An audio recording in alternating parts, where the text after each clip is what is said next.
Okay, so I'm here with Downend Cricket Club's president, current president Miles Davis, and former first team player at Downend Cricket Club. Before we start this podcast, I think there's something you wanted to say, Miles? Yes, Holly, there is, yeah. I mean, obviously, most people know about we heard last week about the loss of Pete Tucker, which came as a bit of a shock to everyone. I know he'd been ill for some time, but it still comes as a shock. And Pete was, he held a job within the club for 10 or 11 years as secretary, and not many people do that. And he was a lovely bloke, and I'm sure he'd be sadly missed, But I'll always remember him as the beginning of the season, trying to get the clock started every season. And most years it did. So well done, Pete, and rest in peace. We'll all miss you. Great, that's good words, Miles. Thank you very much for starting with that. No worries. We'll just crack on quickly, Miles, and just can you remember your early playing days as a cricketer? Had you always been at Downend? All my life, yeah. All my life I've been at Downend. I actually played senior cricket before I played junior cricket for Downend. Really? I can remember being at the club one Saturday night. I was about 11 or 12, and Nigel Clark walked over to me and said that I'd like to play for the third the following Saturday. And of course I said yes, and he asked my dad and he said yes, and I made my debut against a team called Harvey's over at Whitchurch. Yeah. And I'm guessing it was something to do with Harvey's Bristol Cream, who were based in Bristol at the time. And that was my senior debut for Downend, and I can't remember if I got a wicket or not. I bowled. I did bowl too badly, actually. Managed to reach the other end of the pitch. So, that was how it all started. But as time progressed,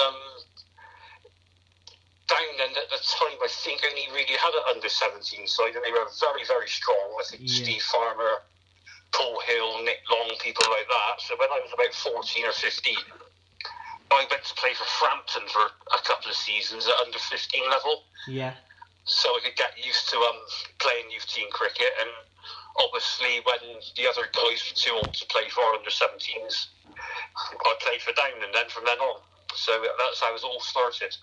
So you were at Downend from a very early age, and you said you made your senior debut before your junior debut. Yes. When you made your third team debut, did you then have aspirations, of course, to play for the first team? And obviously you finally did. Is there a story behind that or any background? Well, it took a long time, to be honest, Ollie. I played a lot of 13 cricket and a lot of second team cricket before I came into the first team. I remember playing under my dad as 13 captain, Nigel Clark as 13 captain. I was 13 captain for a season or two when I was younger. Then I went into the seconds and played under Andy Hurley and people like that. And eventually, into the mid-90s, I managed to get into the first team under Warren Smith. So, it took a while for me to get there. But it's a bit of a story, actually, because when I first started playing, I was bowling medium pace. Yeah. And, of course, everyone bowled medium pace back in the day. So I can always remember my PE teacher at Chase. He said, you ought to try bowling your leg spin. You'll get a lot farther in the game. And I remember saying to my dad about that, and he said, what does he know? But actually, it turned out to be the best thing he ever said to me. And I remember Pat Booth threw the ball at me in about 1987 at Hannam High School, I think it was, for the thirds. And he chucked the new ball at me. He said, come on then, Miles. I said, Pat, I'm not bowling seam up anymore, I'm bowling leg spin. So I chucked the ball back at him. And after about 15 or 16 overs, he said, come on then, bowl some of your filth. And I got 2 or 3 wickets. So that was how I came to bowl leg spin. And then Warren gave me a chance in the first team in about 94 as a fielder, because I wasn't playing in the second team at the time. Yeah. Warren thought I was too good to be in the third team as an all-round cricketer, so I was just fielding in the first team. Because on the big grounds, I had a good arm, I could catch a ball, and I was more benefit there than playing in the thirds. And eventually, one game, I got a chance to bowl, and then a couple of seasons, I think I was highest wicket taker for 2 seasons running, I think. And then, sort of, that was how it all became about playing in the first team. So, I've heard many stories and many good comments about Warren Smith, who was a former captain at Downend. What was it like playing under him? Oh, it was brilliant. I mean, he gave you so much confidence. I mean, he just said the small things about you chuck you the ball and say ball line and length, and that's all you can do at any level of the game. And, it worked, and I got all my wickets, funny enough. I can remember you spoke to Andy McEwen about bowling at Downend, and he sort of laughed. but I always liked bowling at Downend. I got a lot more wickets bowling at Downend than I did away from home, because I think the batsmen were trying to hit you out the ground when possibly they shouldn't be trying to hit you out the ground, and they were spooning up catches, and I ended up getting probably 80% of my first team wickets I probably got at Downend. Really? Yes, quite easily. Yeah. So when did you retire or stop playing, Miles? I finished in about 2000. My biggest regret is retiring too young. Yeah. But I can remember playing for the third team where is it? Over Blaze Castle. Yeah. And Rich Williams-Jones was captain. Tidy as he's better known. Yeah, I know. And we went over there and played, I can't remember who it was now, uphill Castle thirds or something like that. And we only had 9 players. Yeah. And I had the ball, and obviously I was bowling, the wicket keeper was Tidy. I had 7 fielders, and wherever I put fielders, the ball went somewhere else, and it was. And I also had a nightmare with the bat that day. So one of the guys bowled me a waist-high full toss. I creamed out the middle of the bat, and this bloke at mid-wicket stuck his hand out and called it one-handed. And I thought, that's it for me, Chief. And I think that was probably my last game for Downend as a player. So, from a playing point of view, could you maybe give the listeners an insight as to who the best player you've played with was at Downend? I've played with some good ones. I mean, I think in Warren, when I first went into the first team, there was players like Tim Hancock, Martin Gerrard and Ricky Williams, who were all on Gloucestershire books. I mean, your dad will remember them. They were all good players, but, Warren Smith, very good, Mike Pedell. But I think the best player I ever played with was Paul Hill. He was a very, very talented sportsman. He was a good footballer. I think he would have probably played for City had he not had his injury. And he was a terrific first team player for us. He was a talent with the ball, the bat, and he was a brilliant fielder. So I'd probably say Paul Hill. Go on, Miles. No, I say he was probably the best player I ever played with, and he was a mate as well. He lived at the end of our road, and we played cricket together all the time, and he actually made me a better cricketer versus playing all the time, playing youth team cricket.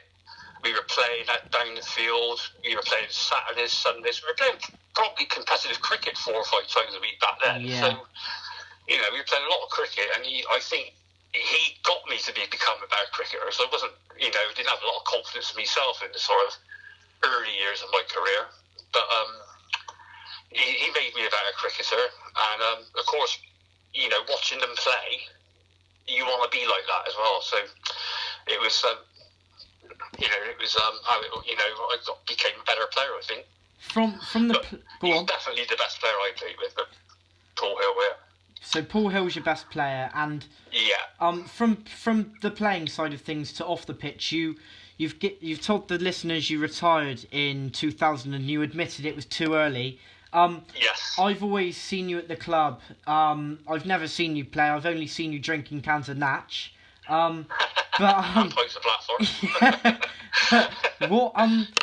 You were given the role as president last winter. Yes. What does that role entail? What happens in that role?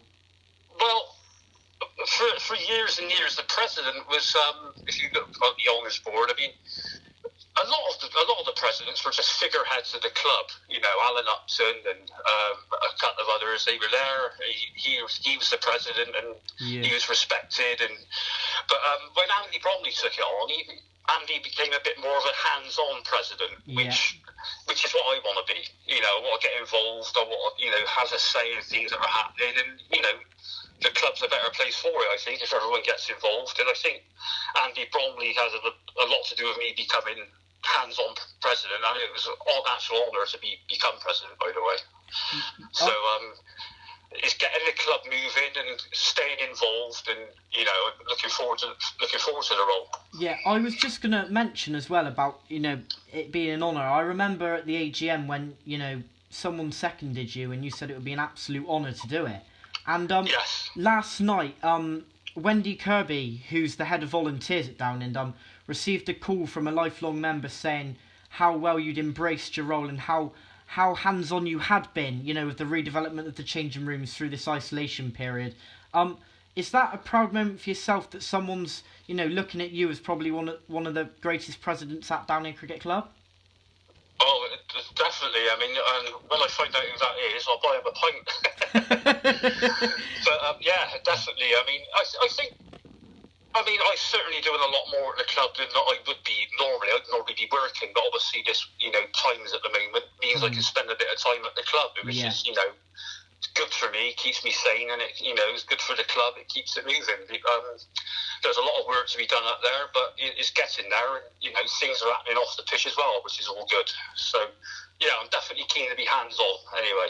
Brilliant. Without a shadow of a doubt. Brilliant. That's good to hear. Wendy also said, but I think you've answered it, are you enjoying your role as president?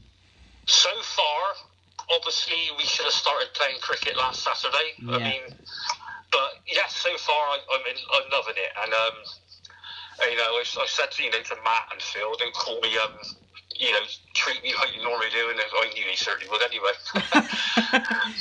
I can't repeat what they normally call me, but it's I'm enjoying it, and hopefully I'm going to enjoy it more when we start playing some cricket, hopefully at the end of the summer. Well, we're all hoping for that, Miles, so hopefully you'll get some cricket. Before I move on to a question from Phil Jackson, yes. You've been known for going on many tours with Downend, I have. Organised by John Thompson? I used to go on cricket tour with Stapleton. Okay. Because Downend's cricket tour was going through a period of hit and miss of not happening.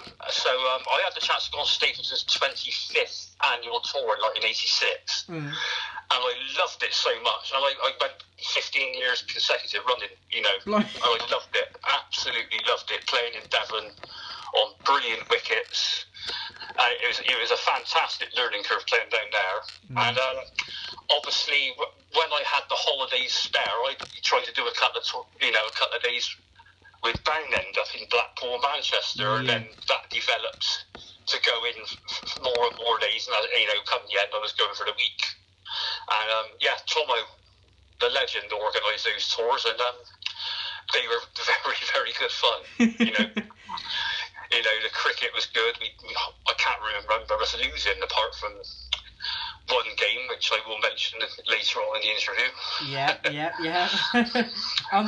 So, what were tours, mainly about? If you were to go on tour, did you have to play a game of cricket? You have to play a game of cricket on cricket tour, I guess. When I was going with Stapleton, they were organised by Colin Sharp, and he would pick all the teams before we went. You had 6 games of cricket, and you knew before you went when you were playing, what days you were playing and what days you weren't. With Downend, it was more of a who can go on tour, and then it was who wants to play, who doesn't want to play. It was a bit not quite well as organised, but it worked. I mean, because obviously some tours you had about 12, 13 people, so everyone had to play. One scored, one umpire, and everyone else played. So it was a bit like that with Downend. But I can remember a couple of years we took about 15 or 16, and people only had to play 2 games or something like that. And it became better organised as time went on. And in fact, I managed to organise one. I can't remember what year it was, probably about 2010, I can't remember. There's a picture of it on Facebook somewhere, but I can't remember what year it was. But we were all in the clubhouse before we went out to Blackpool in a team photo, but I can't remember what year it was. What would you say? What would you say was your favourite tour with Downend? I think there was 2 or 3 running in the late 90s when they were always equally good as each other. I mean, we went up, we played Blackpool, Manchester. We had a great time in Blackpool. We had all the same shirts, same caps on, and they were all equally as good as each other. Ollie, there wasn't, you couldn't really take one and say, "Oh, that was better than the other one." Yeah, they were all good. They were all good fun, all good cricket. All good. But yeah, the late 90s up to Blackpool, Manchester, they were good. Brilliant. Very good. Brilliant. All good fun, all good cricket. Leads me on to the question from Phil Jackson. Yes. I'm just going to throw it over to you. If I say, can you remember a time you were umpiring in a game? I can remember umpiring a game at Didsbury, and I wasn't playing on that tour. I umpired. Was quite willing to go out and umpire, and I can't remember the scores, but we were winning quite easily, and Didsbury were batting second, and it started to get a little bit tight, and then I think the last over, I think they wanted about 11 or 12 to win. Ponce was bowling it, Michael Poncer was bowling from the and I can't remember what end it was. It was I can't remember. It was quite a big hit straight anyway. He was bowling from that end, and the over went on, they got down to 1 ball left. They wanted 7 to win. Yeah. And Ponce came in off the last ball, and he bowled. Well, it would have been a wide on the next set. On the next pitch, it would have been a wide. So I signalled wide. Ponce gave me a glare, and I said, "Well, Ponce, you can't." It was a wide. I mean, I cannot give you that. It wouldn't have been a wide on the next pitch. And so he wanted 6 to win off the last ball, and this guy, he'd just come out the bat. He hadn't even taken a guard. Ponce came in, and he just whacked him straight over his head for 6. And I pulled the bells out and walked off. And I think that was probably the first game he lost on tour for many a year. Didsbury wanted 7 off the last ball, and they got them. And they got them. And that was down to you. It was down to me, but I think Ponce has got to take a bit of the blame as well. Would you like to organise any tours in the upcoming few years with Downend as president? Yes, I certainly would. I've been in a chat with Neil Pocock actually over the last week or so, and he's given me a name of a team called Sporting Alfas. I think you can look them on the internet, and they're based pretty much in Benidorm in Spain. Yeah. And we've got a chance of a game there in March. They've got a free date on March the 6th. I was hoping to organise something, fly out Friday, come back Monday with a game on the Saturday, but obviously not with travel it is at the moment. Yeah. It may have all changed by then, but hopefully it'll be sort of a pre-season stroke, tour next year, and hopefully that will come off, and I'm starting to organise that if we can get any people interested. Are you going to pay for my luggage when I have to bring the cricket gear on the plane as well? Yeah, of course I will. No, I think if everyone takes their normal luggage, and what we'll do, we'll take one big bag and chuck a few pairs of pads, cut of helmets in. It wouldn't be too bad. But yeah, hopefully that comes off, because it'd be a good chance, nice bit of weather. And Benidorm's not a bad place, I'll have you know. So. Miles, final question. As president, you're on the committee, so you know what's going on. You're a former player. Is the club moving in the correct direction? I believe so. Well, I think there's a lot of new people, a lot of people keen to be part of the club and, to do things for the club. It's so disappointing and frustrating what's happened with the pandemic, because we had a lot of things planned, the sponsored walk, and, I think we could have raised quite a lot of money this year. And, there's a lot of things that need replacing, like, as you well know, the groundsman's kit, it's not going to last forever. We need to replace it, and that was what we were heading towards this year, but obviously we can't do anything. So, off the field, you've seen the changing rooms, everything's going the right way, but as soon as we can get some cricket out there, start, getting some funds over the bar in the club, things can move a lot quicker as well. Brilliant. And, we can move on as a club. Yeah. And, yeah. Well, Miles, thank you very much for spending 20 minutes of your time with me, and stay safe, and also happy birthday for today, mate. Thank you very much, mate. It's a pleasure.